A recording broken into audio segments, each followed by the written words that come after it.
ನಾವು ಇಲ್ಲಿ ಯಾವುದೇ ವೇದಿಕೆ ಕಾರ್ಯಕ್ರಮವನ್ನ ಮಾಡ್ಕೊಂಡಿಲ್ಲ, ಹಾಗಾಗಿ ನಾನು ಎರಡೇ ಮಾತುಗಳಲ್ಲಿ ಮುಗಿಸ್ತೇನೆ. ಈ ಭಾಗಕ್ಕೆ ಪೂಜ್ಯರು ನನ್ನನ್ನ ಸುಮಾರು 2 ವರ್ಷಗಳಿಂದ ನೀವು ಈ ಭಾಗಕ್ಕೆ ಬರಬೇಕು ಅಂತ ಹೇಳ್ತಾ ಇದ್ರು. ಅವರು ಕರೆ ಇತ್ತು ನನಗೆ. ಆದ್ರೆ ತಾಯಿಯ ಆಶೀರ್ವಾದ, ಅಂಬಾಭವಾನಿ ತಾಯಿಯ ಆಶೀರ್ವಾದ ನಂಗೆ ಲಭಿಸಿರ್ಲಿಲ್ಲ. ನಾನು 2 ವರ್ಷದಿಂದನೂ ಕೂಡ ಒಂದು ಮಾತು ಹೇಳಿದ್ದೆ ಗುರುಗಳಿಗೆ, ಗುರುಗಳೇ ನಾನು ಬರೋದಾದ್ರೆ ನಿಮ್ಮ ಭಾಗಕ್ಕೆ ಏನಾದ್ರೂ ಕಿಂಚಿಷ್ಟು ಆ ಭಾಗಕ್ಕೆ ನನ್ನ ಒಂದು ಕಿಂಚಿಷ್ಟು ಸೇವೆಯನ್ನ ಮಾಡಿ ತದನಂತರ ನಾನು ನಿಮ್ಮ ಭಾಗದಲ್ಲಿ ನಾನು ನನ್ನ ಹೋರಾಟಗಳನ್ನ ಮತ್ತೆ ಈ ಸಮಾಜ ಸೇವೆಗಳನ್ನ ಪ್ರಾರಂಭ ಮಾಡ್ತೀನಿ ಅಂತ ನಾನು ಹೇಳಿದ್ದೆ. ಅವತ್ತು ಕೂಡ ಈ ಮಾತು ಸತ್ಯ ಆಗ್ತದೆ ಅಂತೇಳಿ ಪರಶುರಾಮ್ ಮಹಾರಾಜರು ಹೇಳಿದ್ರು.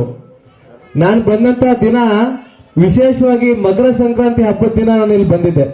ಮನೇಲಿ ಹಬ್ಬ ಬಿಟ್ಟು ಅವತ್ತಿಲ್ಲಿಗೆ ನಾನು ಬಂದಿದ್ದೀನಿ. ಅದು ತಾಯಿಯ ಪವಾಡನೇ ಇರ್ಬೋದು. ಜೊತೆಗೆ ಬಂದಾಗ ನಾನು ಸ್ವಾಮೀಜಿಯವ್ರಿಗೆ ಕೇಳಿದೆ, ಗುರುಗಳೇ ಏನ್ ಬೇಕು ನನ್ನಿಂದ ನಿಮ್ಗೆ ಅಂತ ಹೇಳಿ ನಾನು ಸ್ವಾಮೀಜಿಯವ್ರಿಗೆ ಕೇಳಿದಾಗ, ದೈವನಿದ್ದರೆ ಮನುಜನ ಭಕ್ತಿ ಇದ್ದರೆ ಮಾತ್ರ ದೈವ, ಆ ಮಾತು ಸತ್ಯ. ಯಾಕೆ ಅಂತ ಹೇಳಿದ್ರೆ ಗುರುವಿನ ಮಹತ್ವ ಏನಿದೆ ಈ ಸಮಾಜದಲ್ಲಿ ಅಂತ ಹೇಳಿದ್ರೆ,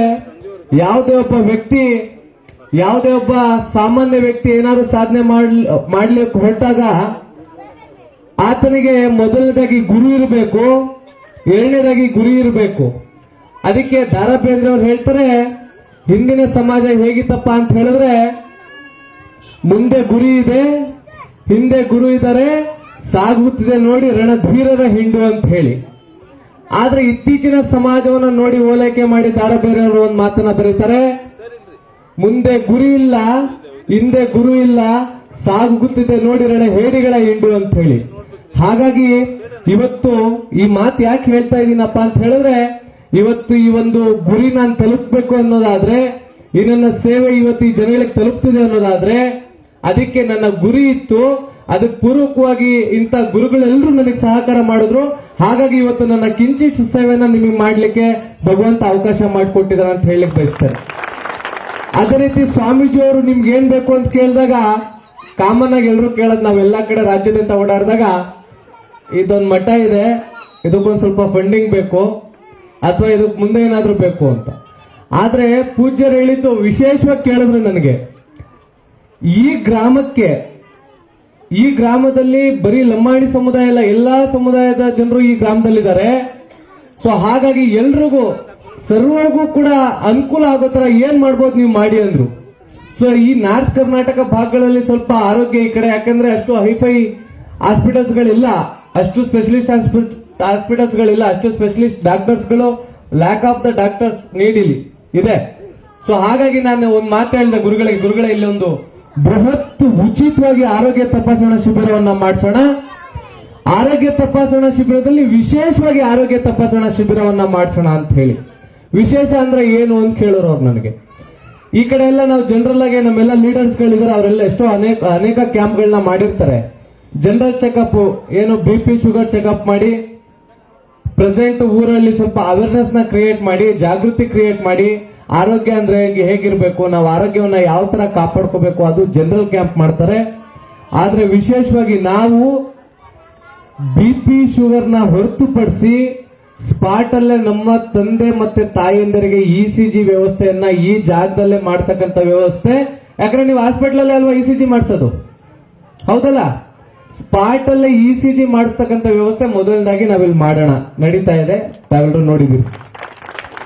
ಎರಡನೇದಾಗಿ ಇವತ್ತಿನ ಪ್ರಸ್ತುತ ಸಮಾಜದಲ್ಲಿ ತಾವೆಲ್ಲರೂ ನೋಡಿರೋ ಹಾಗೆ ಹೃದಯ ರೋಗ ಸಂಬಂಧಿ ಕಾಯಿಲೆಗಳಿಂದ ಬಳಲುತ್ತಿರ್ತಕ್ಕಂಥ ಎಷ್ಟು 12 ವರ್ಷದಿಂದ ಹಿಡಿದು 48 ವರ್ಷ, 32 ವರ್ಷ, 28 ವರ್ಷಕ್ಕೆಲ್ಲ ಹಾರ್ಟ್ ಅಟ್ಯಾಕ್ ಆಗಿ ಸತ್ತು ಹೋಗ್ತಾ ಇರ್ತಕ್ಕಂಥ ನಿದರ್ಶನಗಳು ತಮ್ಮ ಮುಂದೆ ಇದೆ. ಅದನ್ನ ನಾವು ಕನ್ಸಿಡರ್ ತಗೊಂಡು ಹೃದಯ ರೋಗದ ಬಗ್ಗೆ ತಪಾಸಣೆಯನ್ನ ಮಾಡಿಸೋಣ. ಹೃದಯ ರೋಗದ ಲಕ್ಷಣಗಳು ಏನು ಅಂತ ಬೇಸಿಕ್ಲಿ ತಿಳಿಸೋಣ. ಹಾಗಂತೇಳಿ ಹೃದಯ ರೋಗ ತಪಾಸಣಾ ಒಂದು ತಗೊಂಡ್ವಿ. ಜೊತೆಗೆ ನರರೋಗ, ಇವತ್ತು ನಮ್ಮ ತಂದೆಯವರು ನಾನು ಲಾಸ್ಟ್ ಟೈಮ್ ಈ ಊರಿಂದ ಎಕ್ಸಿಟ್ ಆಗ್ಬೇಕಾದ್ರೆ ಹೇಳ್ತಾ ಇದ್ರು, ನಮ್ಗೆಲ್ಲ ಕಾಲಾಗಲ್ಲಪ್ಪ, ಇದ್ರ ಬಗ್ಗೆ ಏನಾದ್ರು ಮಾಡ್ಸಪ್ಪ ಫಸ್ಟ್ ಅಂತ. ಅದನ್ನ ನರರೋಗ ತಪಾಸಣೆಯನ್ನ ಮಾಡ್ಸೋಣ. ಥರ್ಡ್ ಬಂದ್ಬಿಟ್ಟು ಕಿಡ್ನಿ ಚೆಕಪ್, ಮೂತ್ರಪಿಂಡ ತಪಾಸಣಾ ಶಿಬಿರವನ್ನ ಮಾಡ್ಸೋಣ.